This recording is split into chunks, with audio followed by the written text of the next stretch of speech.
knowing that if you have water but you don't need it right away, you can take it and fill that reservoir and use it when you need it. Some of the main things that we focus on in Central during our project construction is quality of work, precision during the job process, and completion of the project up to our customer standards. My favorite things about working directly with the customers is taking a vision from theory and making it a reality for them. It's an honest, transparent relationship where we operate as a team. We don't deal it as a single transaction. We look for a healthy working relationship for years to come. We maintain all of our own install crews. Other companies, they use labor contractors. That enables us not to have to train new crews for every job. It's important for our management team to get out there in the field, to lead by example.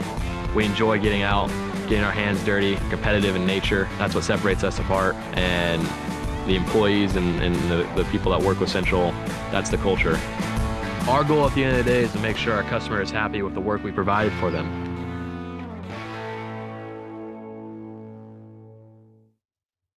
As a grower-owned company, we take pride in that the people that you will be talking to on a daily basis come from farming families. Our engineers, our salesmen, and our installers, and even some of our parts people and people in our office all have some type of farming background, may it be a family farm, a family dairy, or even involvement in their local FFA 4-H clubs.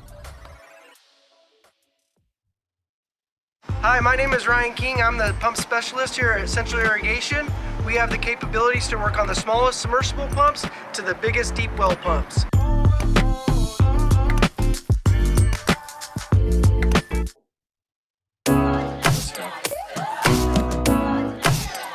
Hi, I'm Chase. I'm the general manager here at Central Tulare. We got the store behind me. Come check it out.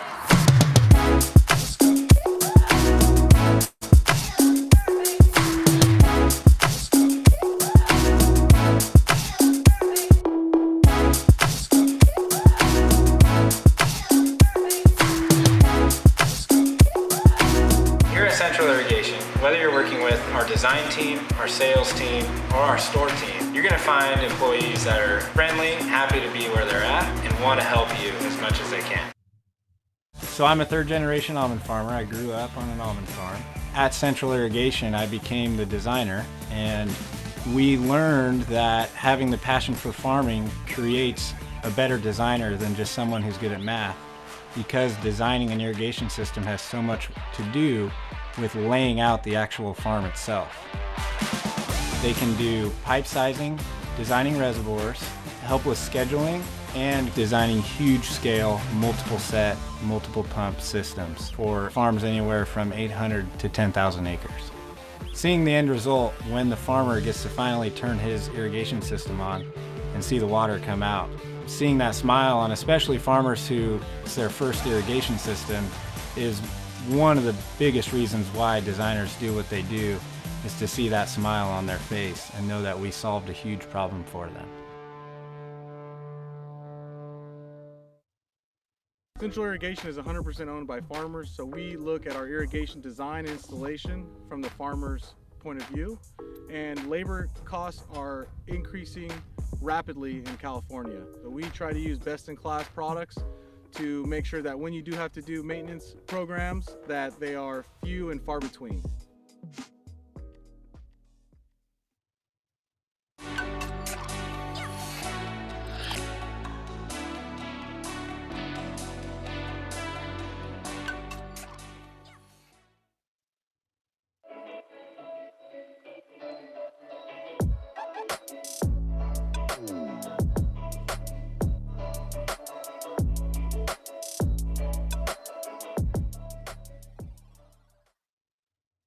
At Central Irrigation, we take a lot of pride in the people that make up our company. The key to our business is our talent is always pushing to be on the cutting edge of the irrigation business. We know that in order to be relevant in the future, we need to be focusing on the problems of the future. We invest in all of these things so we can ultimately be the #1 irrigation company of the future in California agriculture. Central Irrigation is a growing company. Designers, engineering, logistics, salesmen, installers, office staff. There's so many different things that go into an irrigation project. One of the things that's made this company grow so fast is, you know, the young leaders that we have in it that have the ambition to go out and never settle and just keep growing and growing. I chose Central because it's relationship first, and the employees are top-notch, honest, hardworking, and you know, you look at pricing, you look at products, but that it factor hit me, going back to the relationship, just that positive vibe that I got. So you can't put a price on that. Since Central Irrigation Inc. is 100% owned and operated by California farmers, which allows us to have a broad perspective of our own for what is demanded by the California ag marketplace.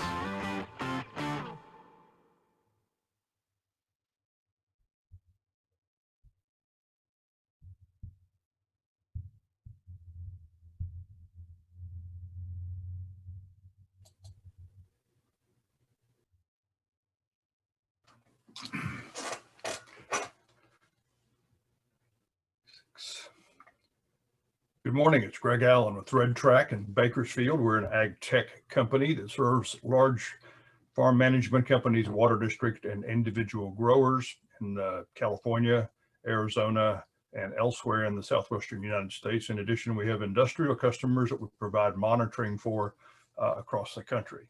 We do GPS tracking, tank level monitoring, basically anything that moves or records information on your property, we will report into our platform.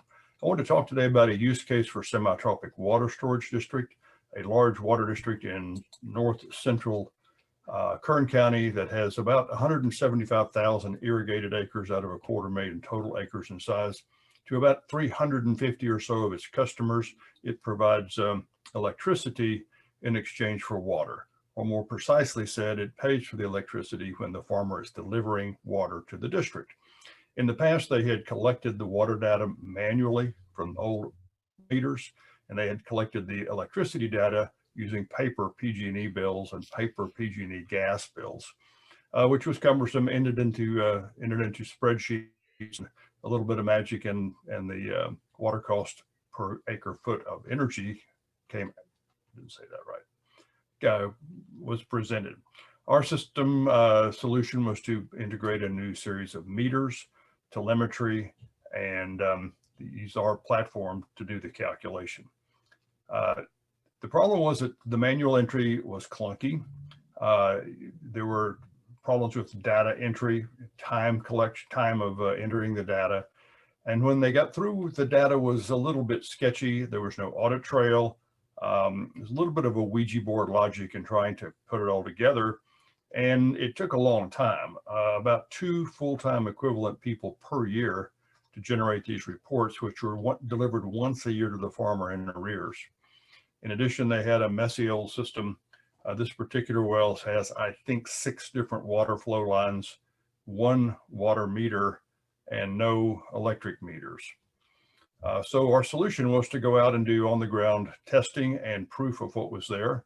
This is the same site. We took pictures and had drawings rendered showing the exact solution that was to be installed. We then created schematics and drawings for the contractors, the installation contractors, so there would be no questions on the ground about how it worked. And the solution ended up looking like this in the first part of the first phase. The first phase, we use hardwired connections between the meters and our telemetry box. You can see an example of that in the center.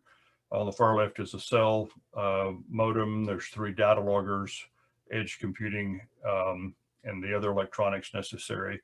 On the far right, you can see an example of one of the 3 types of radio communication we use for semi-tropic: microwave, LoRa, and cellular. On the far left is a batch of the electronic meters. These are C-Metrics Ag 3000 supplied by Technoflow and Porterville. As we move forward into phase 2, the size and functionality of the telemetry decreased substantially. From that big box and hardwires, we evolved to a very small integrated box that you can see circled in red. These particular ones use cellular. They have an integrated antenna, battery operated, much lower capital costs, much lower installation costs.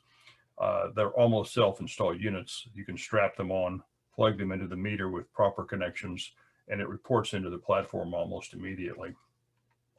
So the result from the district standpoint was that we collected all this information, including water flow and electricity usage data or natural gas or diesel, in 15-minute precise intervals, buckets that match the utility buckets, their time of use buckets. And we were able to calculate that in real time so that the water master could see which wells were flowing and at what rate, cubic feet per second, acre feet per day, and deliver them a real data that they could use in formatable management reports for billing to their customers. Included in the report are the functions you see on the right. Now, the utility, or not the utility, but the water district was very careful that they did not want to obtain the personal identifiable information, including the amount of water that went to the farm. The district only wants to know how much water was delivered to them and how much of the electricity that was used by that pumping system is attributable to the amount of water delivered to the district. And that's what the Red Track system does. So let's take a look at some of the reports. You can imagine with 600 and something water meters that the reports can get choppy. So on the left side is something that the water master or the district can look at and quickly see which wells are flowing or rather pumping and at what rate. On the right side, you can see the type of information during each flow event, in this case, the head pressure, the depth to water of that well, the well GPM, and what the kilowatt demand was at that particular time. They can also view it graphically using a map, using a Google Earth overlay. Each one of the dots is a different location. The different colors indicate the status of that well. And if you click on one of them, this box on the top right pops up, telling you how much water is flowing, what the kilowatts are, and what the total kilowatt hours have been during that period. And lastly, at the bottom, with all these meters and different metric points for water, gas, natural gas, electricity, and so forth, pressures, we have a long list, and it is color-coded: red, green, gray, black, blue. And those color codes, meaning, is it working, is it not working, is it reporting in, is it within range, can be sorted. So all your problem cases appear at the top and all your non-problem cases are sorted out toward the bottom. So what can be done next? Well, the district in some point in the near future believes that they will make this information available to their farmers and growers and others on the mobile app. All of these things are currently integrated into our system. We can provide grower-owned meters, soil moisture, irrigation control, weather stations, ETO, integrate with third-party systems like granular, bring in NGVI data, seller series, whatever the farmer wants, he can bring into this same system at a lower capital cost than he might otherwise be able to do. So we produce for our farming customers or water district customers these metrics, basically anything having to do with your operation: water flow, water quality, electricity, natural gas, diesel use, well data, including overall pump efficiency and specific capacity. We are very deeply ingrained in the energy cost and forecasting side of the business based on actual energy costs in the real-time market and actual demand charges for that 15-minute interval. We have hundreds of customers using our system for soil moisture, for weather of all kinds, irrigation and motor controls. And we have, importantly, we do not manufacture our own hardware or equipment. We are agnostic to what you have or what you will buy. We'll help you out with that decision, but we don't have a manufacturing arm, and we don't want you to get stuck into a silo that you can't escape from with particular manufacturers. I'm going to show you a couple of quick pictures of parts of our platform. This includes soil moisture in the center part, the irrigation events, the rain events, which we've had a few of in the last week. The chart on the right shows this looks like probably an almond orchard, relatively young, 42 inches, 44 inches worth of roots, and the various depths and the field saturation of the field capacity of each depth, and the soil type is on the far right. All of that is much more visible when you're close to your handheld or your computer screen. On the far left is a graph of the same thing. You can see the different depths from 8 inches down to 56 inches and what the field capacity is, and then the color codes that go along with it. We are proud of the fact that we can design, the customers can design and create their own reports. This particular one shows overall pump efficiency, the specific capacity of this well, and the water cost, the energy cost per acre foot of water. In this case, the farmer has elected to put in his own guess, which at the time was 13 cents a kilowatt hour. That should be closer to 20 cents probably. And if he chose, we could calculate that exact real cost for him. In addition, we do GPS tracking of any kind of device, from a trailer to an ATV on your farm pickup, anything on the ground that moves, tractors and equipment. We track vibrantly, and we also do tank levels for fertigation, propane, water, reservoir height, canal height, anything that you would like in the way of tanks or reservoirs. A little bit about Red Track. We are a 10-year-old company. We've been in the ag tech business for the last 5 years. Previous to that, we only did GPS and tank level monitoring. We cut our teeth in doing EPA reporting for diesel engines in the field way back when. We're based in Bakersfield. We were created by our owners. There are 6 of us, including me. Our principal customers are large farms, farm management companies, water districts, and industrial concerns, manufacturers, aluminum extruders, that kind of folks. We're very proud of the fact we can do complex irrigation and monitoring systems, the energy tariff calculations we talked about. Customized asset management is a very popular and growing part of our business. And importantly, we connect with almost any kind of hardware you have in the field. We have rarely run across a device we couldn't get into, we couldn't access the data from, unless the device manufacturer created their device so that we could not. There are some of those out there. We encourage you not to use those because you're stuck with them forever. So let's spend the last minute or so talking about the Red Track rules. We hope you've heard Mr. Zuckerberg say that done is better than perfect, and that is certainly true in ag tech or any kind of technology. You're never perfect with your tech. Better to have it done now than not. Semi-tropic is a good example. We went through 3 different iterations so far of technology in the field. Next iteration will probably be cheaper, smaller, faster, better. So don't get stuck with thinking you have to wait for the best device. You need first to determine your goals. Where do you want to end up? You then need to determine who's going to be your software vendor, who, like Red Track, is going to take that information and get it back to you. And lastly, after everything else is done, go figure out the hardware. That's the easiest part, most expensive part, but it comes last in the process. Buy off the shelf stuff if you can. Don't fall in love with the hardware, no matter how sexy and pretty it looks. It's going to change, be cheaper, smaller, better next year. And you want to avoid having multiple data silos. You want to deal with as few logins and as few different websites as possible. And if you can, be sure and get one that can bring in your third-party data, aggregate it into one site. So if you happen to want granular data or drone data from Ceres or weather data from NOAA, make sure your software vendor can provide all that on one site in one report for you to easily access completely with one login for you. And you want to choose somebody who is stable. We're part of the fact that we are cash flow positive and have been for 9.5 years. We don't have debt. We don't have VC investors. We're owned by farmers and engineers and energy experts in Bakersfield, California, and we'd love to do business with you. Don't go it alone. Give us a call. Thanks for your time. Be happy to take your questions now. Our contact information is shown on this slide.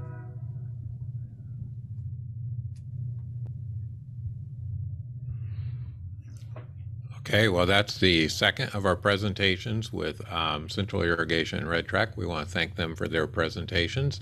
And now let's see if I can sort out my screen share here for a second. Hopefully I'll do a better job this time. So introducing the first presentation, estimating water use and water demand and use. Annie Burkholder is going to speak with us today. She's the senior scientist and agronomist with Della Valley Laboratory. Prior to this, she attended UC Davis and received a master's in soil science. Annie consults with growers on irrigation and nutrient management and soil suitability projects with the goal of helping growers more efficiently manage fertilizer and water. She teaches trainings to growers throughout Central Valley on issues related to irrigation and nutrient management. Annie works closely with local resource conservation districts, water quality coalitions, and farm bureaus on fertilizer and irrigation management projects and trainings. So with that, let's share her presentation. And give me one moment here and I'll cue that up.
Good morning. Thank you for inviting me to be here. My name is Annie Burkholder, and I am a soil scientist and certified crop advisor with Della Valle Laboratory. And I help growers complete nitrogen management plans as well as do irrigation scheduling for primarily tomatoes, almonds, and walnuts, and some other crops in the Sacramento Valley. And today I have been asked to give a presentation that is sort of comes back down to the field scale rather than sort of the larger scale talks that will be following me, and really look at what are farmers required to do these days with irrigation management plans required by the Water Quality Control Board, and then sort of how do they meet those requirements.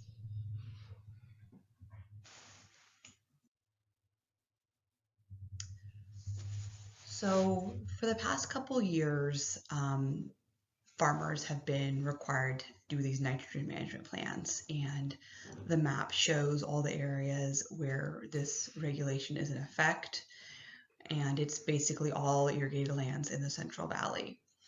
So starting, I believe it was last year, the nitrogen management plan turned into the irrigation and nitrogen management plan. And really this makes a lot of sense since nitrogen management and water management are so closely linked.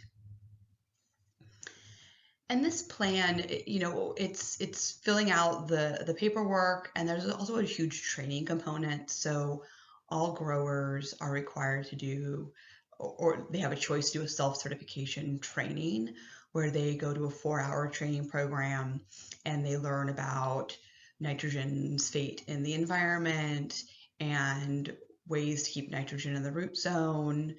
And the new addition is a lot of work on irrigation management.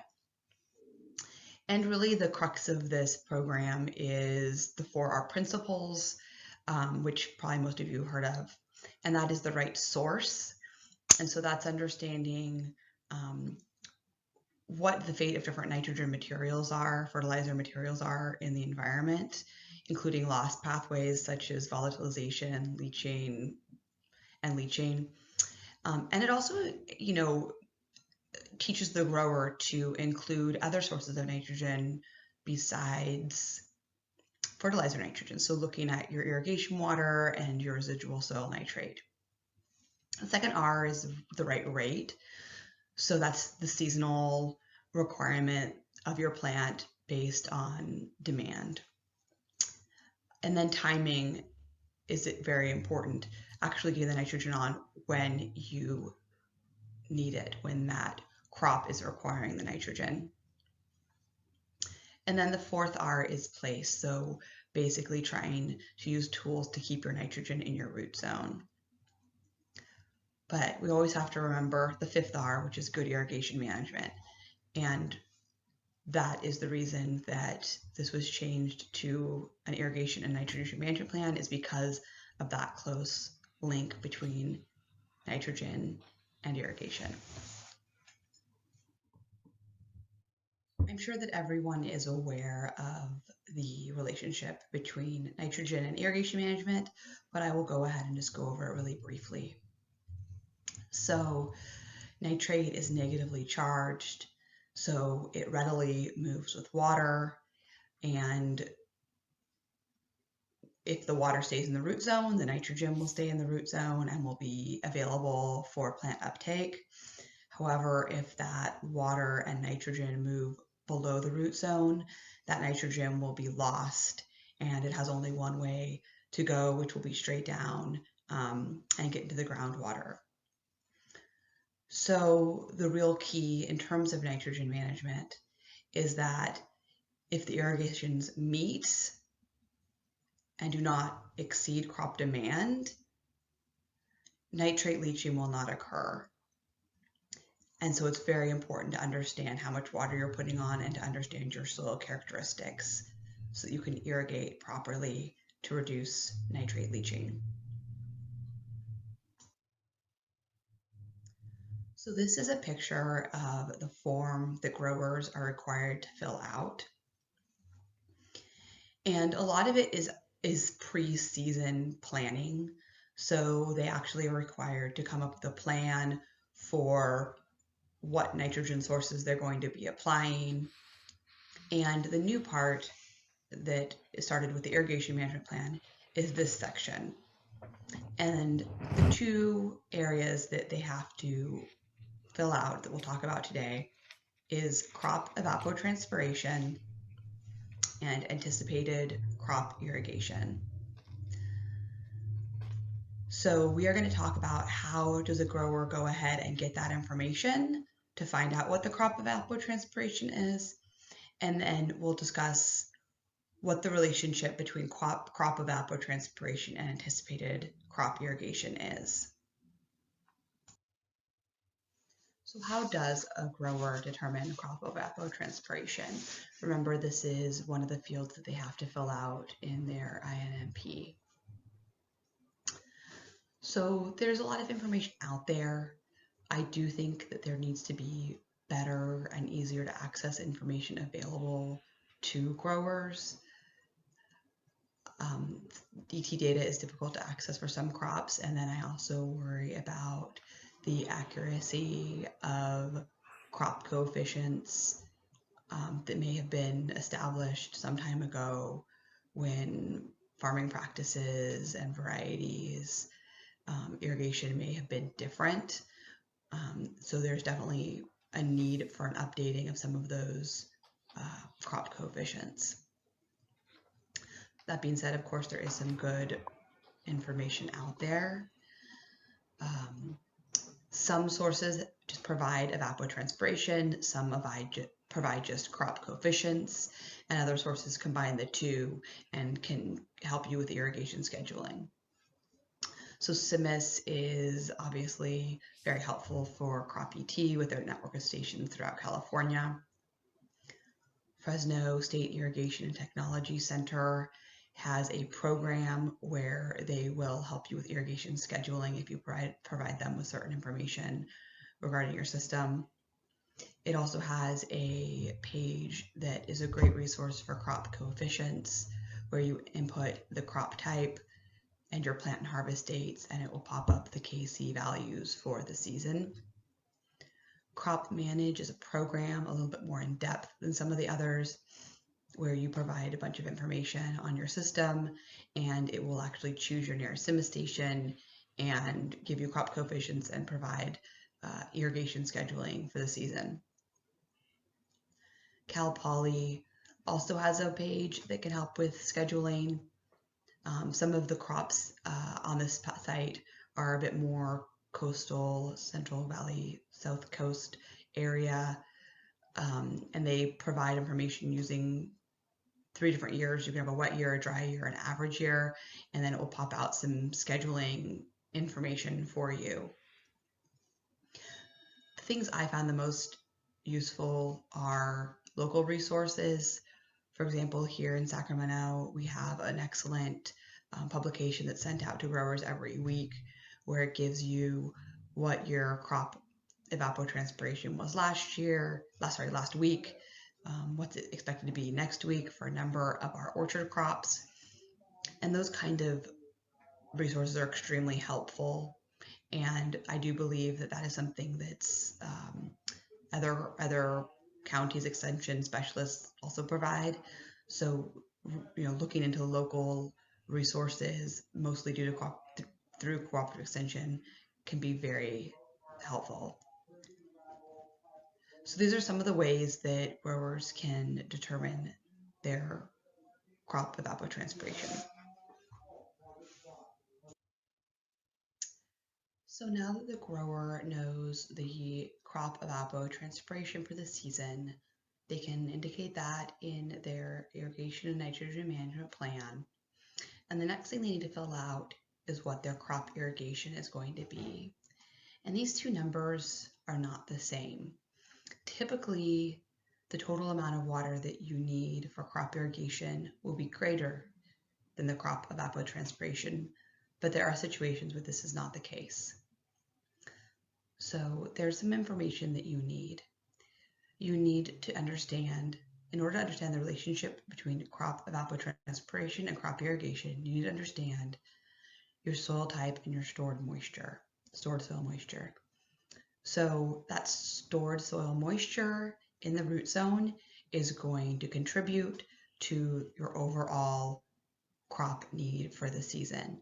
So understanding the rooting depth and then what the water content, plant available water content is in that rooting depth will help you determine that relationship.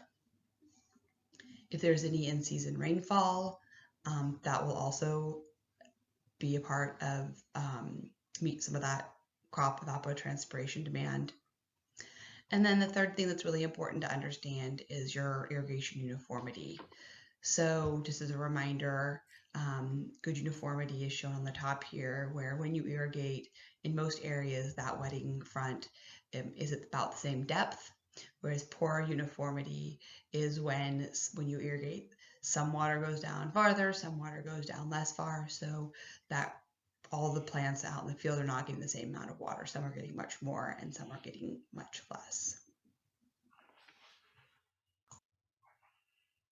When a grower completes their irrigation nitrogen management plan, they have to indicate the total amount of water they're putting on.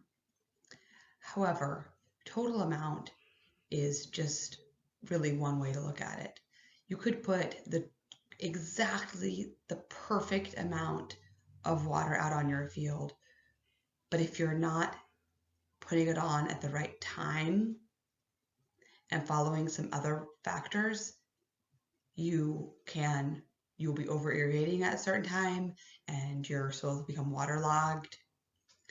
And then at other times of the season, your crop will be super thirsty and unhealthy. So really, total amount is not the only way we need to look at it. We really need to look at it as timing. We need to understand what our crop water need is on a daily or weekly basis, depending on our crop type. And then we also need to know how to convert that daily or weekly need, maybe in inches, to hours that I need to run my system.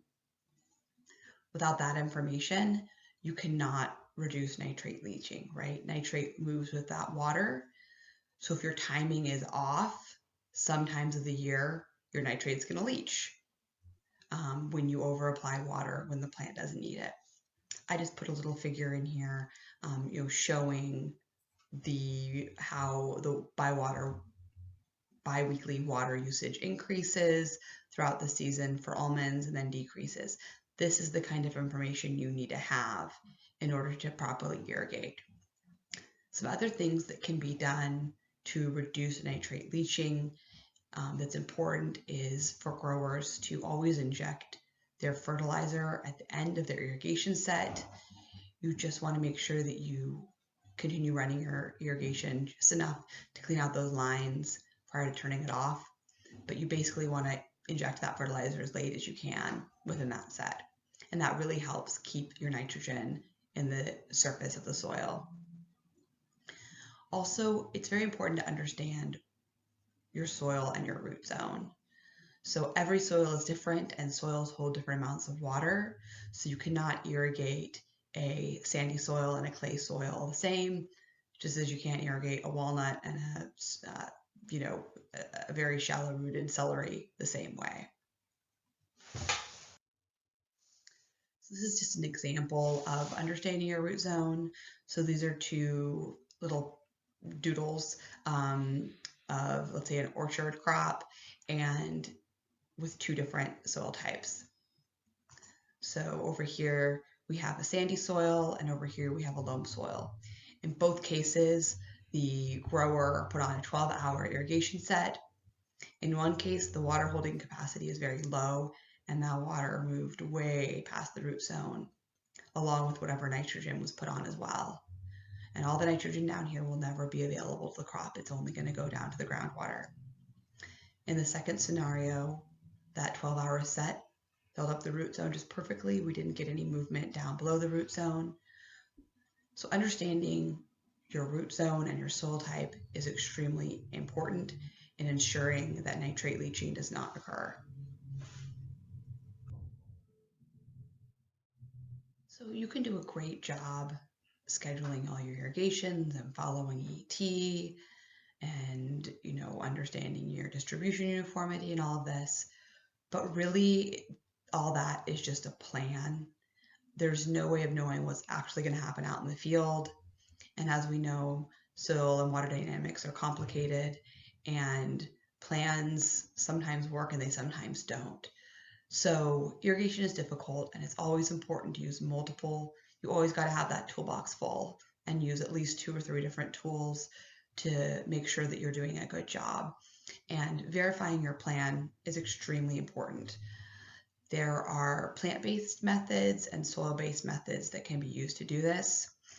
The plant-based method is usually using a pressure chamber or stem water potential, and this is going to look at the water status and stress of your trees. The other way of doing this, or ideally you'd use them in combination with each other, are soil-based measurements. And some soil-based measurements measure tension, others measure water content. There's been a lot of great movement in this area. There are now many fairly reasonably priced and simple systems that can continuously monitor soil water content. The great thing about these is you can have them deep in the soil profile, and as you irrigate, you can actually look at where your water is moving, and you can determine, if you run that 12-hour set, where does my water go? Is it going past the root zone? Is it staying in the root zone? It can also help you if you understand your allowable depletion. It can help you determine how frequently you need to irrigate. So it helps with the duration and frequency of irrigations. And with that, you'll be able to also know where nitrate is moving.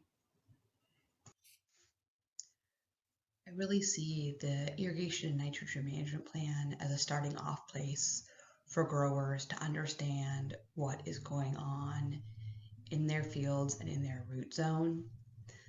This plan only requires a little bit of information, but I think it can start the conversation with growers about other factors, including, the depth of their root zone and what their distribution uniformity is, and is their system being maintained properly?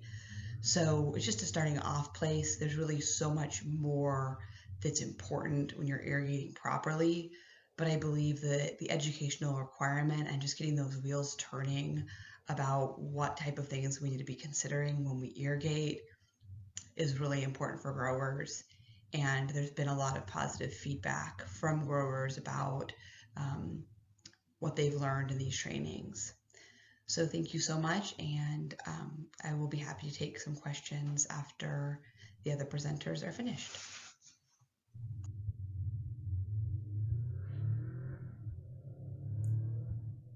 Okay, and like I said before, if you have questions for Annie, we'll do those all at the end. But you can go ahead and put them in the Q&A section if that helps you jot them down now, so you don't forget them. So you can go ahead and do that, and I'll tackle those at the end of the other two presentations.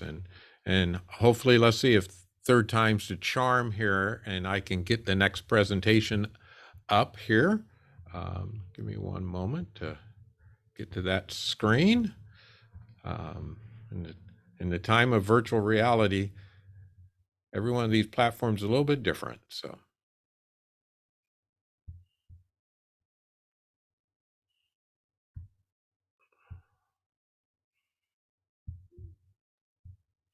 and before we share this, just to give you a little background on this talk, it's water transfer and trading credits.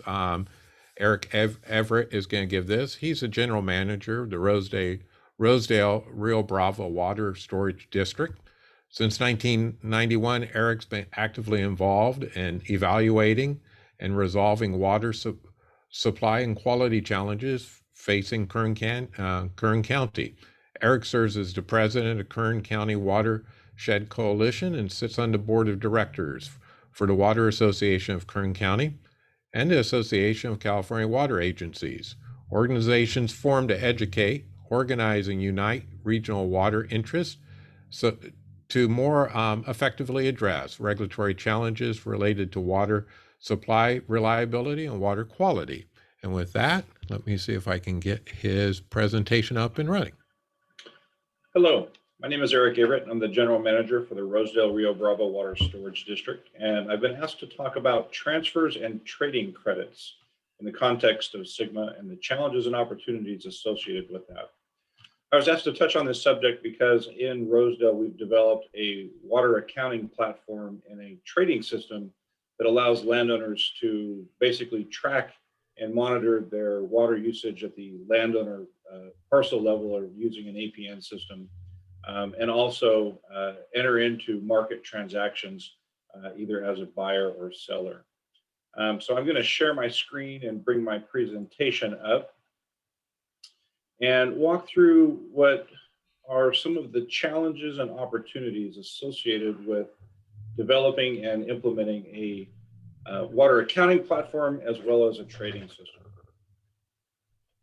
So really much of this discussion is precipitated by the introduction of the Sustainable Groundwater Management Act. And my goal as a water district manager is really to manage the resource in a way that minimizes impacts associated with any demand reduction measures that may be required, while at the same time maximizing economic opportunities. And to do that, I really need to create some flexibility within the system that we use and empower basically landowners to make informed decisions. To kind of help in the conversation, I want to make sure we use the same terms, or the terms are defined as I walk through. And so when we talk about transfers, we're familiar with probably surface water transfers, but I think in this discussion, I'm referring primarily to transfers that may occur within the groundwater basin. And really what I'm talking about is the ability to move water either from one landowner to another within a water district or a GSP management area, or perhaps even beyond within the basin. We'll talk a little bit about some of the challenges associated with that, but really what we're talking about is the flexibility to move water from one landowner or one parcel to another. When I talk about trading, I'm really talking about creating a system that allows landowners to enter a market as a buyer or seller. And that's a novel concept. It's fraught with a lot of concern, and we'll talk a little bit about some of the things that we may be able to do to address those concerns. But I do want to put into this presentation that trading is going to be part of our water management future. It really is an opportunity for landowners to manage the resource and help move it to the highest and best use. Public water agencies are not necessarily geared or designed to do that. It really needs to happen at the landowner level. When I use the word credits, what I'm talking about is really a system of accounting that identifies and tracks water resources. And so just as you make a deposit into your account, it is credited to your account, if you will. And so when we talk about credits, we're really talking about just the acknowledgement and the tracking and monitoring and accounting of water resources on behalf of landowners. So I'll start with the challenges, and there are many, and really, Rosedale, in partnership with the Environmental Defense Fund, developed this pilot project so we could identify what those challenges are early on. Our pilot project involved a number of stakeholders, different landowners from different cross sections of the district, that helped us develop the accounting platform and identify how to design the system so that it was usable and functional, because ultimately they were going to be the ones using it. The biggest challenge that we find, especially as you go beyond your particular service area, is that there's really not a standardized or trusted system of accounting. And what I mean by that is every water district or management area tracks their water differently. Some use spreadsheets, some use databases, some use different methods of metering and measuring. And so that's certainly one of the larger challenges is as you look across the street or to the other water service area, you trust the accounting system. So when they represent that they may have water for transfer, that you are comfortable that they in fact do, and that it's a legitimate source of supply. And really what we're talking about is trying to do that at the basin level. Another challenge is the institutional, regional policy and approvals that are necessary to accommodate both transfers as well as market types transactions. And these challenges are primarily within the districts themselves. This is a new territory, and they haven't had an opportunity to develop policies to really address these types of transactions. And so, also districts have been very protective of their water supplies, and they viewed them as a district asset or resource. But I do think as we look to the future, we have to recognize that landowners are going to become much more involved in the management of the water supply and their resource. And it is important that the districts begin to acknowledge that the water is the landowner resource. Ultimately, they're the ones that pay for it, and they have to develop policies that are workable both to protect the district and its investment in infrastructure and the water itself, but also create that flexibility that I alluded to in the prior slide to allow landowners to manage the resource and maximize economic opportunity. One of the biggest challenges that I see is really the scalability. We did a pilot project within Rosedale, and it's very effective for our landowners, but if it doesn't scale to the water districts that surround us or to the GSPs that surround us, it really becomes a ceiling and limited opportunity.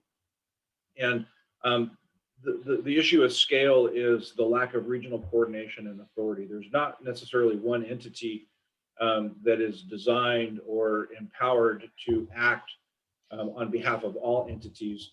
And so this concept of local control, which is embedded and very important within the SGMA world, also creates some challenges that we have to look at. How can we overcome them, preserve this idea of local control and local policy over water management, which absolutely is paramount, but at the same time, break down some of those barriers that have prevented us from managing the resource collectively. And again, I think SGMA is certainly going to push us in that direction. And we're going to have to look at that regional approach as opposed to, okay, well, my water district's just going to do this and you do your own thing. The last one that I've listed here is environmental compliance. Obviously, any type of program that is within California is going to have some level of environmental compliance. And I wanted to touch on this. And again, it probably has very very much to do with the scalability. And that is that we have to look at the environmental compliance on a programmatic level versus piecemeal. And so what I mean by that is if Rosedale does its own CEQA document and then all of these other water districts end up doing CEQA documents that are not compatible with or complementary to ours, then we end up with some gaps.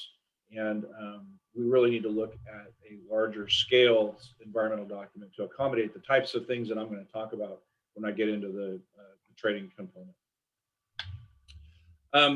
So with those challenges, though, I don't want to list them without at least offering some concepts or some ideas that may be responsive to those challenges. And when we talk about the standardized and trusted system of accounting, that was certainly the most important thing for Rosedale. And it's not to say that our system is great and should be adopted to the regional level, but it's certainly an example of what can be done.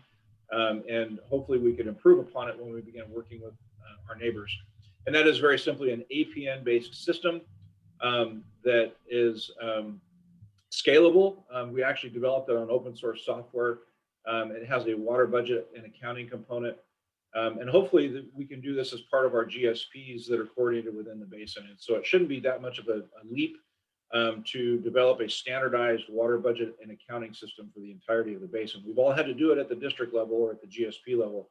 What we're really talking about is finding where we have common ground and resolving those issues where we don't. And I want to underscore how important this is, especially when we talk about the concept of credits. I want to know that the landowner in District X, when they're proposing to transfer a certain amount of water into my district or out of my district, that they in fact have that water, and that we can evaluate and confirm that they have the asset or the resource that they've proposed to transfer or trade. When we talk about institutional or regional policy and approvals, we have this unique opportunity through the GSP Coordination Agreements, typically those are staffed with local policy folks to begin the discussions. And this is going to be a multi-year effort. It's not that somehow this trading system or this transfer system is going to happen overnight. There's lots of policy issues associated with it, but we do have organizational structures in place for the first time that can really begin addressing these types of issues, and we need to utilize them in order to get those regional policy issues addressed.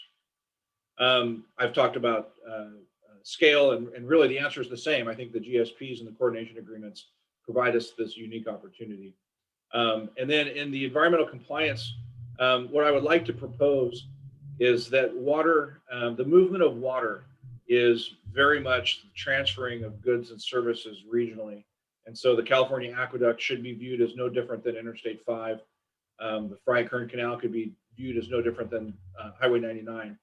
And all we're doing is transferring or transporting water. And so we have to look at environmental compliance, and as I said before, in a more programmatic approach, and avoid kind of this provincial one-off environmental review.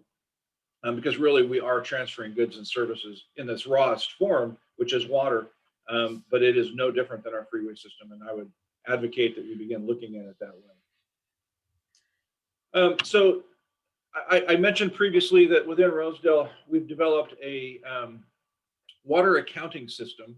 And I'm going to walk through this, but it's a very robust system that is cloud-based, that allows landowners to log in via the web and look at each of their parcels, and basically very much like you're logging into your financial institution, you can see all of the activity within your checking account, by way of example, deposits, expenditures, balances. We've set the accounting platform up to look very much like what you might see in your financial institution, but in this case, we're obviously using water supplies. And so the district, for example, would deposit into the account the amount of water that we had available that year. The landowner, through their usage, would be debiting it, or their demand would be creating deductions from that balance or that water supply, and then the balance would obviously be available. And at the end of the year, they could look at their balance and make a determination as to whether they were going to be in surplus or deficit, and then make the appropriate the market transactions to address that. So I'm going to go through this. This is kind of a busy slide, but I wanted to set the stage for the next slides, where I talk about the water supply. And so within our water budget, we have a number of different components that are part of the landowner's water supply. And so this slide kind of shows what those are. Project water is the water that the district has developed through contractual arrangements with the Kern County Water Agency for state water project water, local contractual arrangements for Kern River water, which is our local supply, and then other resources that the district has available all fall into that project water component. So the district, pursuant to its groundwater sustainability plan, every January 1 will make a deposit into that landowner's account, and that landowner has access and use of that water supply. I'm not going to touch on reconciliation, but that's basically after we've gone through that process and we've done some reconciliations, those would be adjustments to the landowner's water budget. Native yield is sometimes called safe yield. It's the amount of water that the basin has collectively agreed is available. If you were a landowner in a white area or a non-districted area, that would be the supply that would be available to you. It's basically water that's available for all overlying users. Stored water is water that the landowner may have acquired and it is available to the landowner. It's kind of like their savings account, if you will. And it carries forward each year, and the landowner can purchase that, and any water purchases or any water that they acquired outside of the district would be credited under stored water. And then obviously the last component is precip. So this platform is updated. So the allocation to that particular landowner is 3.9 acre feet per acre. And again, this is right out of the Rosedale water budget. The demand side of the equation is just as important as the supply side, and we use a satellite-based ET system or evapotranspiration system called OpenET, and we've been partnered with NASA, EDF, and others to basically incorporate that data in almost a real-time setting. There's a satellite that flies over, evaluates the consumptive use that is measured based on temperature differentials. Very accurate, very pleased with its performance, and we use that information at the parcel level. And so the usage to date, again, this is the dashboard that the landowner would see with each of the months characterized as these blue bars. And so you can see how much water is being used by the landowner. And the landowner will have that information almost at least monthly. It will be updated. It is available every 2 weeks, but there's some processing time. That results in the water budget. So the landowner can log in and again, just like your financial institution, can see their water budget and make decisions based on their supply and demand position at that particular time, but also their projections. And landowners are very sophisticated in their use of water. And so the water trading platform and the accounting system is really just intended to help make informed decisions. Lastly, the platform is also integrated with a modeling tool that allows landowners to evaluate water level changes based upon a district groundwater model. And so they can simulate various actions, like if I turn my well off for the next 6 months, what will the impact in the water levels be within a particular area or region? And it also allows the district to run simulations based on transactions of trading and transfers. And so if we have a landowner who's proposing to trade or transfer 5,000 acre feet from one end of the district to the other, we can run this model simulation and evaluate the water level impact and make sure that it's going to be acceptable and not create any undesirable results or impacts to water wells that may be dependent on the level. This is just a graphic that kind of illustrates one of those analyses. We're looking at just different water level changes based upon the options or the scenarios that we use or would run. The trading platform is really kind of an added feature that is integrated into the platform. It's optional, but we have integrated it and it is available for landowners to use. We actually ran several simulations with landowners. We brought a dozen or more landowners into the district office and kind of did some scenarios where we said, okay, you're in surplus by 5,000 acre feet and you're in deficit by 200 acre feet. Let's go into the market and see what kind of transactions occur. And we did that twice over a 2-day period. And the landowners really enjoyed it. They liked trading. And the platform really facilitated it. And the platform is unlike a stock market where you're having live bids and asks. It's really more of what I call Craigslist for water. And so what I mean by that is that landowners can post on the website an offer to sell or an offer to buy. And the website is nothing more than a posting service, if you will. And you can basically have conversation on the website, and it really just connects buyers and sellers. It's ultimately up to the buyer and seller to effectuate the transaction outside of the website. So, at some point they can exchange information, and the buyers and sellers will negotiate an agreement, handle the pricing outside of the transaction or outside of the website. But the district is still involved at the end of the transaction because the landowners, in order to implement their trade or their transfer, have to, I apologize for the timing, have to come into the district's website and confirm the transfer as both a buyer and seller. And then once they have done that, the district enters that into the accounting platform, and it basically consummates the transaction, and their individual accounts are adjusted accordingly. So not necessarily live like a stock market, but it is more of like a Craigslist for water. So the strategy that we've taken is to acknowledge that we feel strongly groundwater transfers are absolutely going to be a part of SGMA. Depending on who you talk to, it might be 3 years, it might be 5 years, it might be 7 years.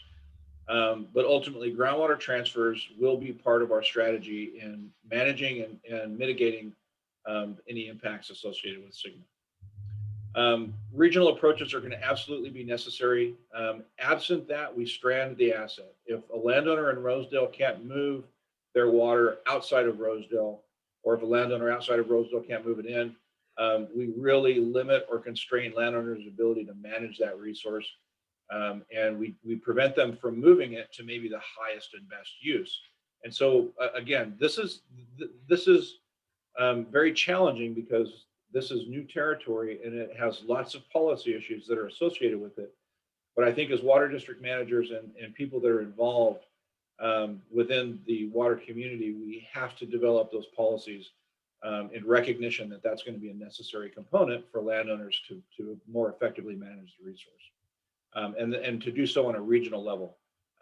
Rosedale or any other district can be as progressive as we want, but if it doesn't extend beyond our boundaries, again, we're not doing a service to the landowners. Any delays, and I want to be very direct in my comment here, any delays in accounting these and accommodating these transfers will absolutely result in economic impacts. And I want to use the past historic drought to illustrate this point, where in Kern County, you would drive down a road, and on one side of the road, you would have a landowner irrigating alfalfa. And on the other side of the road, you would have a landowner pulling out an almond orchard. And that's because institutionally, they could not move water from one service area to another. And that just does not make sense. And so we really need to prioritize the management and the movement of water to facilitate landowner decisions and frankly, just get out of the way. That's not to say that we don't have these policy discussions, and districts still have a primary role in making sure that the resource is managed properly, but we really need to start empowering landowners to make these types of decisions. Lastly, it is our responsibility in the context of the GSPs to evaluate the impacts of these transfers. And what I mean by that is to ensure that if I'm facilitating a transfer, that it's not going to create an undesirable result, cause a groundwater sustainability plan to not meet its objectives, measurable objectives, and that we're not creating unnecessary impacts to landowner wells and other types of things. Water quality issues, all of these need to be evaluated in the context of these transfers. So with that, I will end my presentation. I appreciate the opportunity to speak with you today and look forward to the question and answer period. Thank you. Thank you, Eric. Very interesting. I imagine growers are really going to like this idea of doing transfers. We're moving on to our final presentation for the morning. This is on water demand management. John Chris is going to present for us today. Since 2008, John's been the CEO of the Farm Bureau of Ventura County, wearing many hats, managing the staff, daily operations, and finances, working with its board of directors, representing the interests of membership at legislative and regulatory hearings, and serving as liaison to the media. Clearly, he keeps very busy. Before joining the Farm Bureau, John worked for 24 years as a reporter, editor, and opinion page columnist at the Ventura County Star.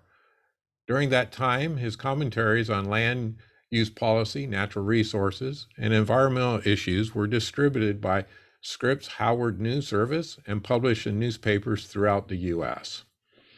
His work has also appeared in California Planning and Development Report, a statewide newsletter for land use and public policy experts, and Planning, the magazine of the American Planning Association. The winner of numerous writing awards and journalism fellowships, he is the author of 3 books about California parks and wilderness areas, as well as The Voyage of Rediscovery, based on his experiences retracing the Lewis and Clark Trail. He's also contributed to books on urban renewal and wildfire policy. His most recent book, Living Legacy, the story of the Ventura County agriculture. And with that, we will present his presentation. Hello, I'm John Christ, and I'm the Chief Executive Officer of the Farm Bureau of Ventura County, which is a private nonprofit education and advocacy group representing the interests of Ventura County's agricultural community. And I've been asked to talk to you today about strategies that growers in agriculture use to manage their water demand. So first, I'm going to start by giving you sort of the lay of the land, talk about what Ventura County agriculture looks like, some of its characteristics, talk about where it gets its water, where the county gets its water, how much they use, and talk about specific tactics they can use to manage their water demand. And I'll talk about some of the challenges we're facing on that front later on. So to start off, this is what Ventura County's farming landscape looks like. To put us in a geographic context, Ventura County is on the coast, north of Los Angeles County, south of Santa Barbara County. This coastal location gives us a really moderate year-round climate, which is sort of the key to our economic competitiveness in the agricultural world. Because of the moderate climate, there's no dormant season here. We are actively picking, planting, packing 365 days of the year. So this makes it possible for us to bring really high value crops to market at times of the year when many other areas aren't growing anything at all. To put it into perspective, the northern half of Ventura County is entirely within Los Padres National Forest, so it's undeveloped.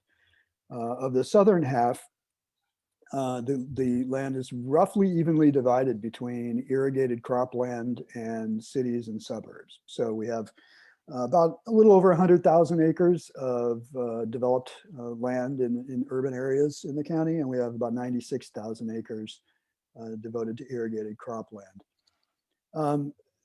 The kind of agriculture we do here is interesting. It's primarily still family-owned and operated farms. It tends to be very small in scale. So the average farm size in Ventura County is 122 acres. It's about a third the statewide average and about a quarter of the nationwide average. And what we're looking at here is sort of the distribution of the different kinds of crops that we grow. You can see the legend there. Basically, yellow is lemons, green is avocados, orange is mandarins and oranges. Tree crops account for about 40% of the acreage. And then out here on the Oxnard Plain, the coastal plain, it's the land of vegetables and berries. Lots of rotational row crop production, strawberry, raspberry, blueberry production. This is the flat coastal plain.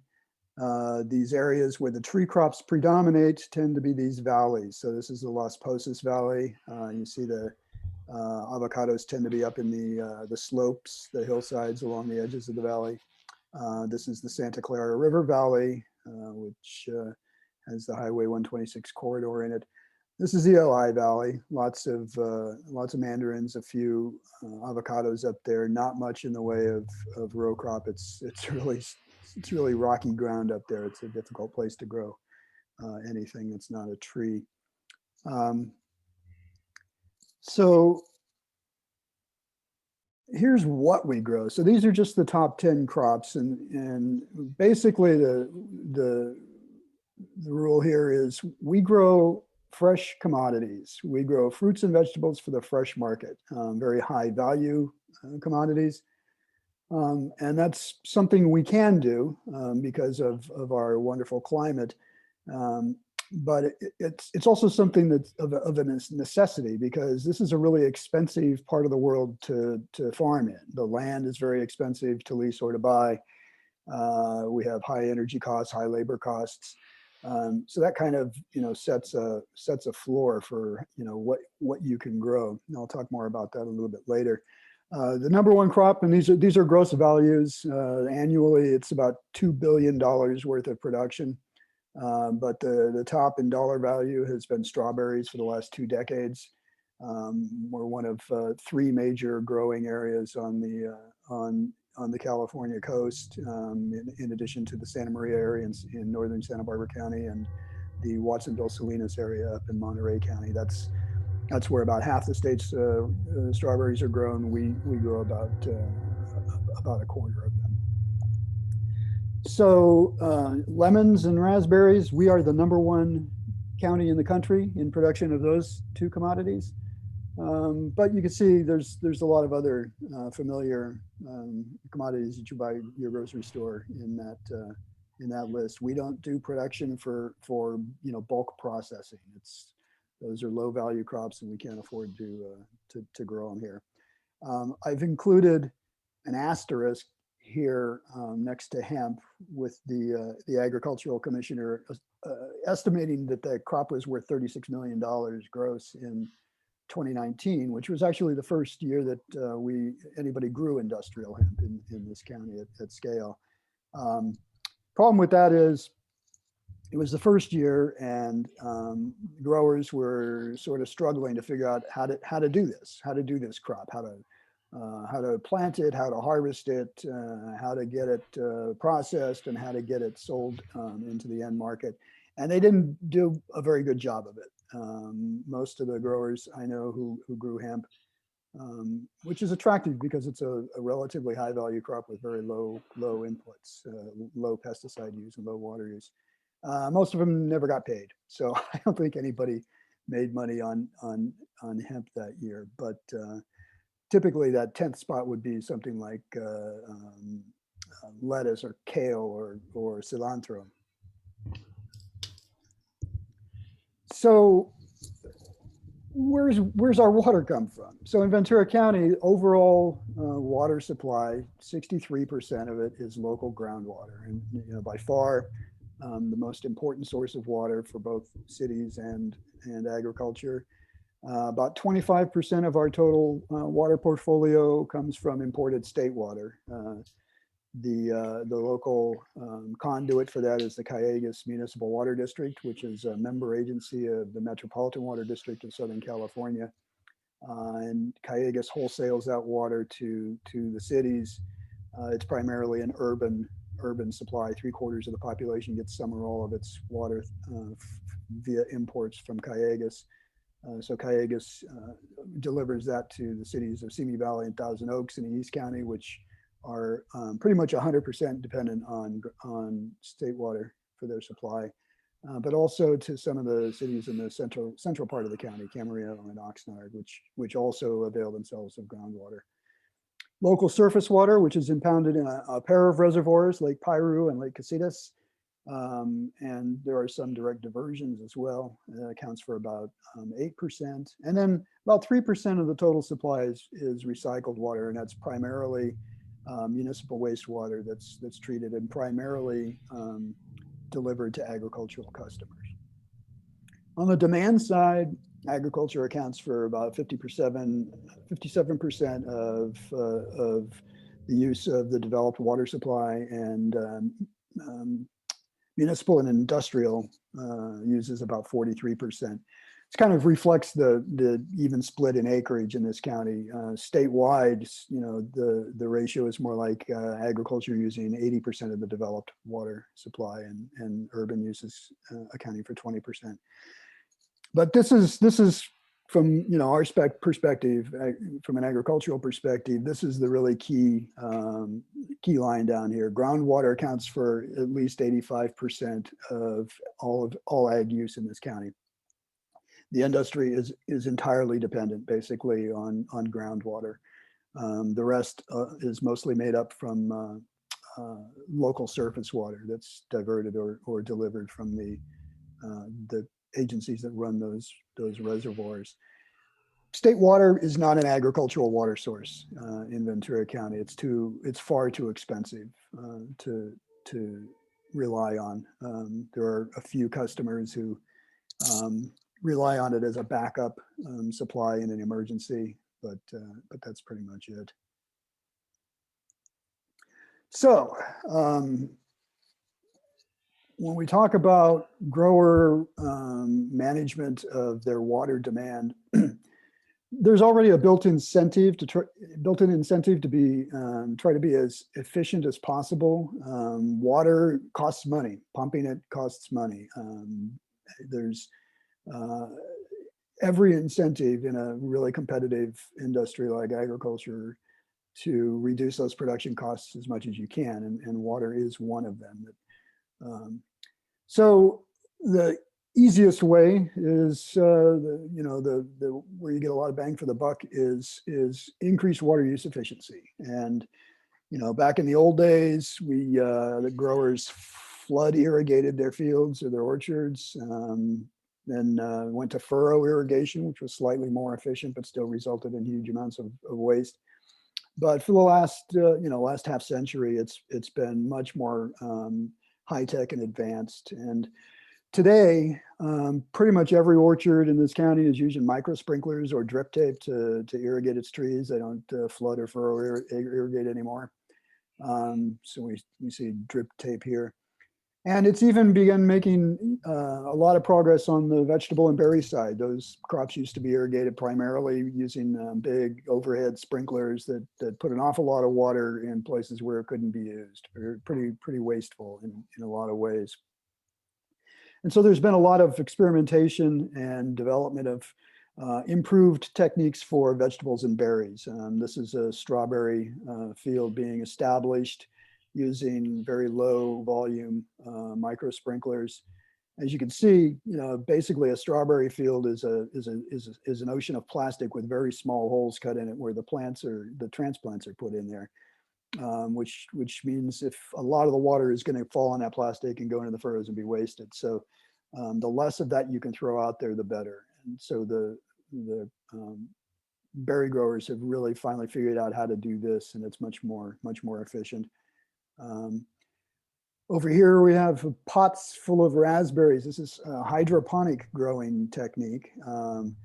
It relies on you plant in pots in a non-soil growing medium, typically coconut husk fibers. And the irrigation water and all the nutrients that the plants need is delivered through basically a computer-controlled drip system, irrigation system. It's everything they need, they get in the water, and it's extremely efficient way to grow plants and to grow crops. The yields are much higher. You have a lot of control over how the plant grows and how the fruit's produced. Ryder affiliated companies, which is the largest grower of fresh berries in North America and is based here in Oxnard, is planning to transition all of its raspberry and blueberry production to hydroponic technology in the next few years. So another big investment in water use efficiency. And then there's technology that can be harnessed as well to improve the efficiency of your irrigation system. So increasingly growers are relying on computers tied into remote, weather stations, wirelessly connected to these weather stations out in their fields and orchards, giving them the ability to really precisely apply irrigation water in the quantity that's appropriate and at the time that's most appropriate, based on weather conditions and the status of the plants, what part of their growing cycle they're in. So much more sophisticated, and this has already resulted in dramatic gains in water use efficiency on the Oxnard Plain, for example, where a lot of the really water intensive crops are grown. Groundwater use has been declining steadily, and gross value of production has been increasing steadily out there. So that's a really good success story on the efficiency side. Another strategy you can employ if you don't have enough water for the water intensive crop you're growing is grow something that needs less water. That was part of the thinking behind this investment in industrial hemp we saw in 2019. We had, the industrial hemp uses less than half the water of the vegetable crops it's most likely to replace. But the other good thing about it is that it has pretty high value, because that's always the sort of limiting factor is, what's it worth? A lot of the very low water use crops that are available just aren't worth very much in gross value. And you can't make money on $4,000 an acre ground growing $2,000 an acre crops. So, we have to look at crops that generate the returns that make it possible to even grow, given our high land costs and our high energy costs in this part of the world and our high labor costs. So it's not an unlimited capacity there. And of course, this is the adaptation strategy nobody wants to see. If you don't have enough water to irrigate your land for whatever reason, whether it's drought or regulatory reductions in availability, fallowing is the sort of strategy of last resort. And this particular image is from Central Valley, where there were significantly reduced deliveries from the Central Valley Project and the state project for several years running, and in particularly dry parts of the San Joaquin Valley, growers ended up bulldozing trees. They just didn't have the water to keep them alive. Fallowing an orchard, is a serious thing. There's only so much irrigation reduction you can do before you just kill the trees.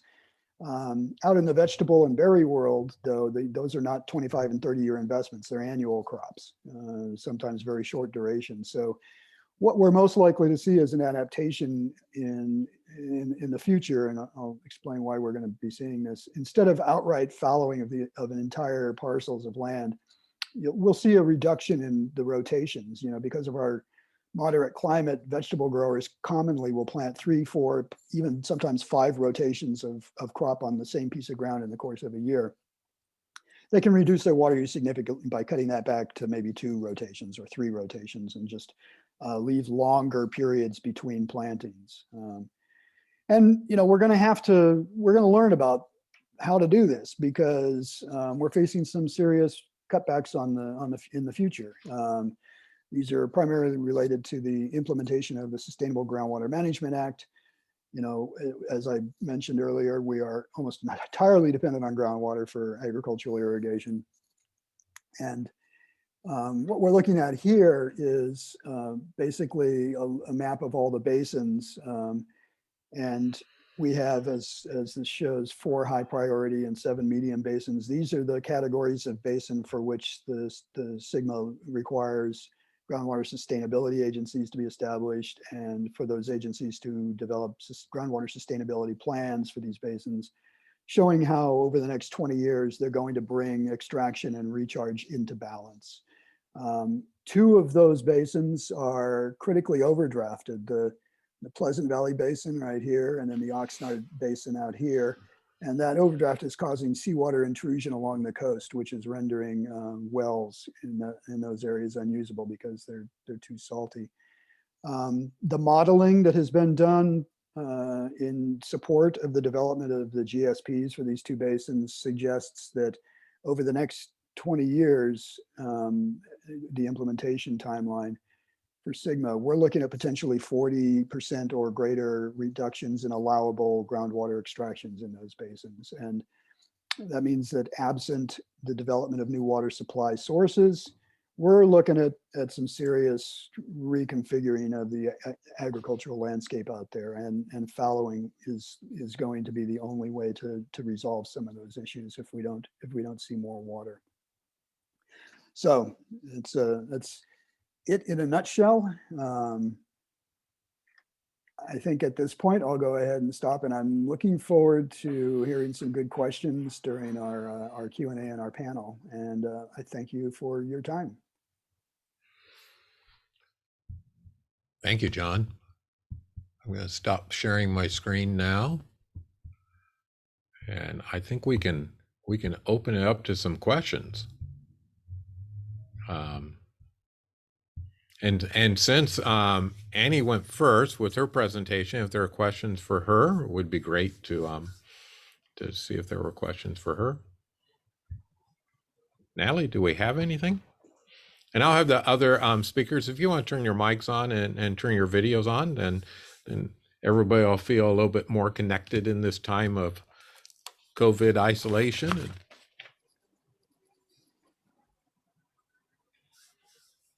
So we have a few questions coming in on the Q&A, but if you do have questions, please feel free to send those in as we continue through this session. And I'm going to ask a couple of questions that came in, and they came in during specific presentations, but I'm going to open it up to all the speakers because I think a lot of your topics overlap. So feel free to answer across the board.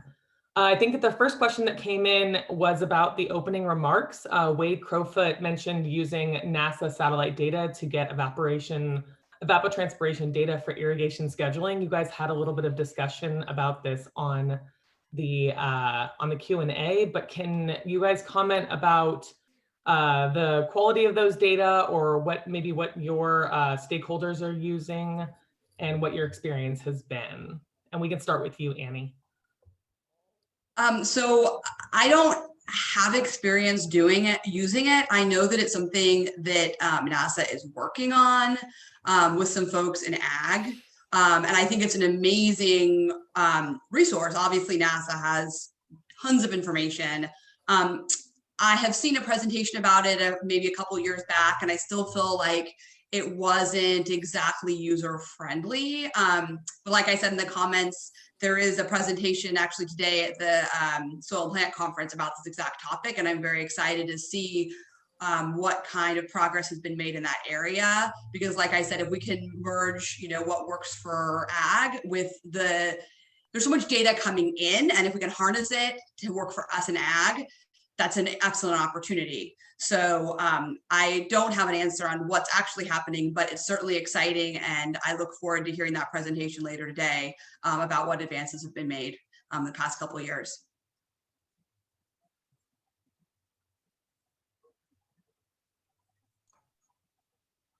Anyone else have any feedback on that or any input on that? I know, Eric, you're using OpenET. Isn't that correct for your data set? Yeah, so we're using OpenET. We were actually one of their pilot projects and are very pleased with it. But I should say that we've actually used ET data from ITRC for the entire basin. And, there's a little bit of a hesitation. It's a new technology. Folks were very much focused on, well, I want a meter.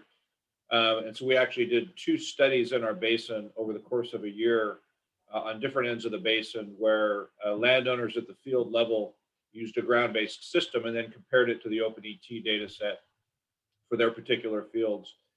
And the results of that study were that the ET system was actually significantly more accurate than what they had on their ground-based systems with soil moisture probes and other things.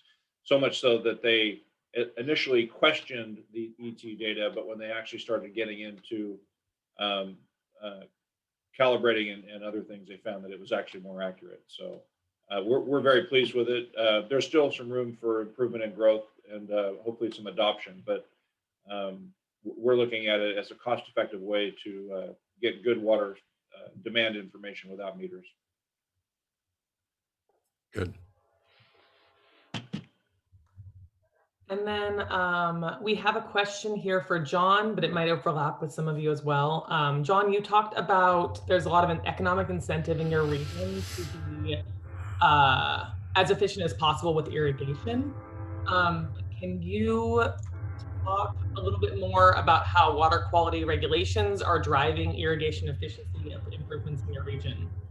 Right. So, we have a comprehensive irrigated lands regulatory program in place for Ventura County that is run by the Regional Water Quality Control Board, and we've been operating under that regulatory program since 2005. And my organization, Farm Bureau, administers the compliance program. We created the Ventura County Agricultural Irrigated Lands Group, and we enroll about 90% of the irrigated acreage in the county in that program. And essentially, we run a comprehensive monitoring system throughout the county to monitor groundwater quality, and we spend a ridiculous amount of time, money, and energy on developing reports of the results of that and a water quality management plan. So basically, the way the regulatory program approaches this is that, they look at wet weather conditions when we're dealing with storm runoff, and dry weather conditions when we're dealing with excess irrigation water flowing off the fields, potentially carrying contaminants with it into local surface waters. And we're required to, where we exceed groundwater standards, the growers are required to institute, additional best management practices to address those exceedances. And basically, the simplest way to solve dry weather water quality problems is don't have any water leave your field. It doesn't matter what's going on then. And so that's where a lot of the focus has been. We've administered a number of different grant programs that have provided a significant amount of funding to growers to improve the efficiency of the irrigation systems. And indeed, in many parts of the county, pretty much anywhere where orchard crops are being grown, we have zero dry weather runoff now. So, from a regulatory compliance standard, using only the water your plants need and keeping it on the field is the best management practice of all. So that's where a lot of that focus has been for us.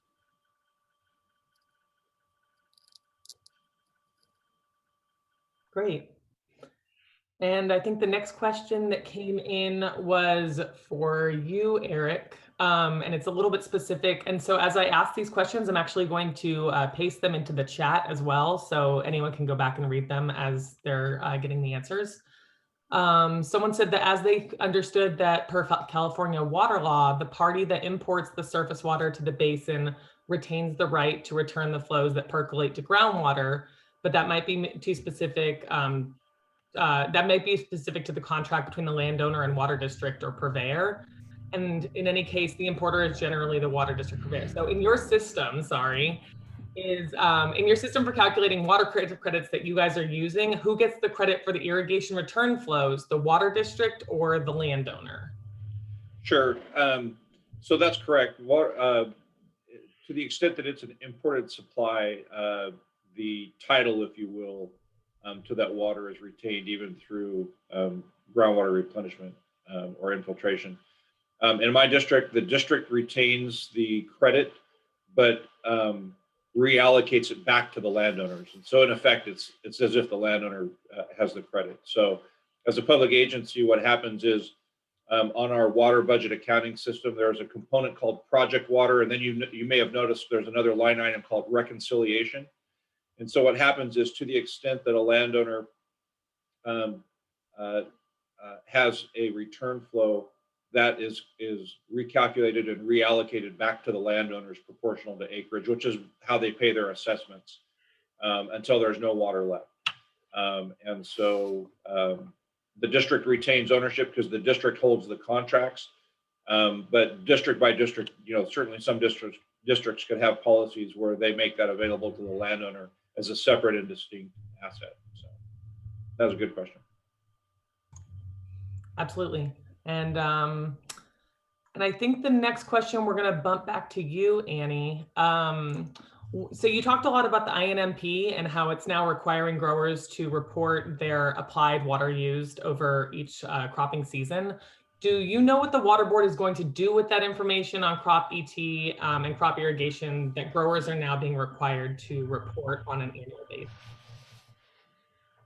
So far, the Water Board has just using this really as an educational tool. And so, if you have sort of exaggerated numbers, so I think first is just education.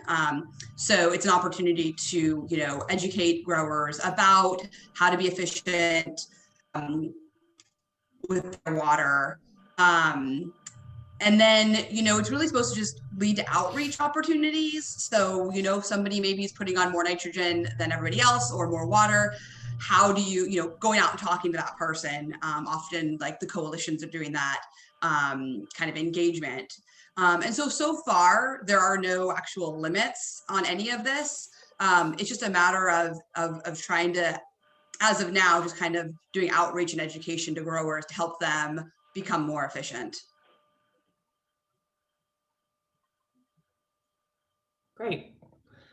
And the next question that came in is for John. A couple parts to this question. So do you envision water productivity, Y over ET, being at any point rewarded to growers in your area? And what conditions should be in place to make that happen? For example, should there be tiered water pricing? Should there be financial incentives or anything else that you can think of? Well, I mean, to some degree, our Ventura County got the jump on Sigma by several decades. We've had comprehensive groundwater management in the county, particularly the Las Posas Valley and the Oxnard Plain area. Roughly half of the irrigated acreage in the counties under the purview of the Fox Canyon Groundwater Management Agency, which was established in the early 80s to regulate groundwater extractions, specifically to address the seawater intrusion part near the coast. So everybody's been working under an allocation system for quite a number of years. We've had metering for decades. And the way that management system is in place, it doesn't provide an incentive specifically for efficiency, but it disincentivizes inefficiency by charging you a significant, they call it a surcharge. You get fined basically if you go over your allocation in the course of a year, and that fine's substantial. It ends up being about $1,800 an acre foot for your excess use. So to some degree, those incentives are already in place in that fashion. But everybody pays extraction charges to either the Fox Canyon GMA or to United Water Conservation District for its efforts to recharge the basins. And we have a water market as well as part of the Fox Canyon GMA's system. So I'm not sure if that answers the question, but the short answer is, yeah, there's already kind of a system like that in place. So I'll leave it there.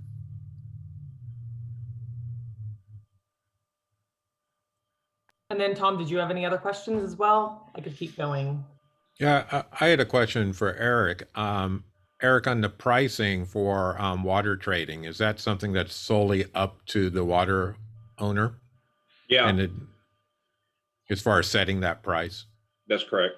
Yeah, they can, again, it's really more of a platform to connect buyer and seller. And so there's some basic information that they have to post.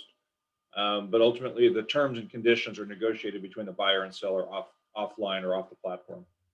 And the grower interest on this, I'm guessing, is good. Is that true? Yeah, they're very, very interested in it. Again, it allows them to manage the resource more effectively. So the alternative is if you have a surplus, the district's not going to pay you. You just don't use it, and it becomes part of the reconciliation process. So it creates some new opportunities. Thank you. And I had just one more general kind of question. So we've all sort of talked about this in a regular about the difficulties that growers are having with complying with regulations and with water transfers and implementing these requirements on a larger basis. But we haven't really talked about the primary challenges, the other challenges that growers face doing irrigation scheduling as well. If any of you want to speak to that as far as an on-the-ground experience, because outside of the regulatory world, there is also just the world of farming and actually using water and how to use that efficiently. And if you guys could talk about that, I know that John, you talked about, you guys are obviously moving over to pressurized systems and there's challenges with that.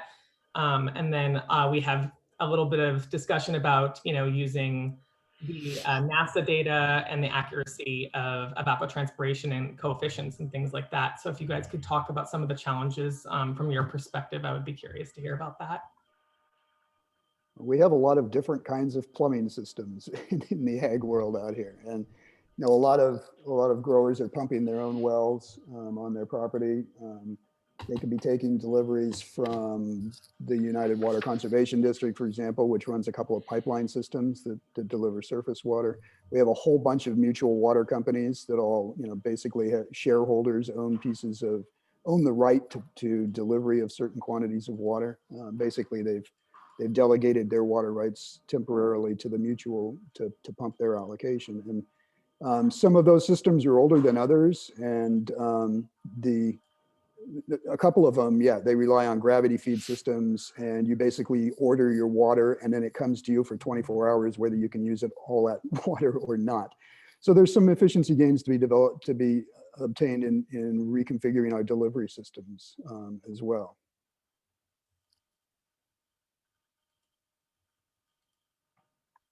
So as I kind of mentioned, I think sometimes getting the information can be a bit daunting. Some of the crops, like I was mentioning, crop coefficients can be very old, and are they really accurate? There's that concern. And there's lots of helpful information out there, but sometimes putting it together for a grower can really be a challenge when they're sort of just learning about this stuff through the educational component. So I think, we need, the best information to me is the local stuff, like I was mentioning about cooperative extension publishing information on local crops. That kind of local perspective is always, because people that kind of work in that area, so that's always the best information. And so I think that's an area that we could really, and plus those people also do a lot of outreach. So I think that information is needed more. They have so much going on. There's so many different regulations coming in and out. It's a lot of work.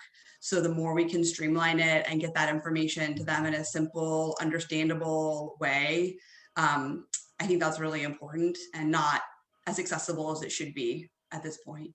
Yeah, that's a really great point, Annie. I would totally second that. We have, under our irrigated lands program, we have in some parts of the county the requirement already that growers develop nutrient management plans, which they can either have certified, or we've been running education sessions so they can self-certify those plans.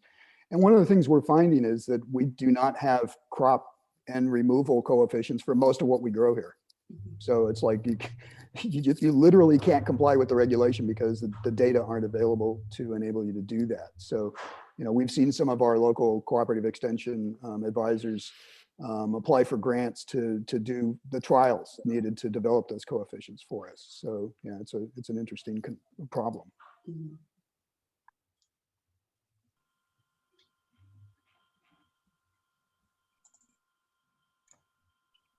And I think that's it for questions, unless Tom, you have any more? No, I think that's a good list of questions, and I really thank all three of our speakers. Great presentations, really good information, and I look forward to what we have on tap for tomorrow as well. But if anybody does have other questions, you can reach out to the speakers. I will make sure that their information goes out in one of our emails, so you have email addresses for each of the speakers. but you can reach out directly as well. And with that, I think we can bring this ag session to a close. And again, I want to thank all the sponsors, especially our gold and platinum sponsors, CoBank, Metropolitan Water District, Southern California, Water and Land Solutions, the Yosemite Farm Credit. Like I said before, that's really important that their support means a lot, and I want to thank them very much. Tomorrow, your links will be the same to connect tomorrow. Hope to see everybody at the same time tomorrow morning, and look forward to ag sessions tomorrow as well. And with that, I think we can call this to a close. Thank you, everyone.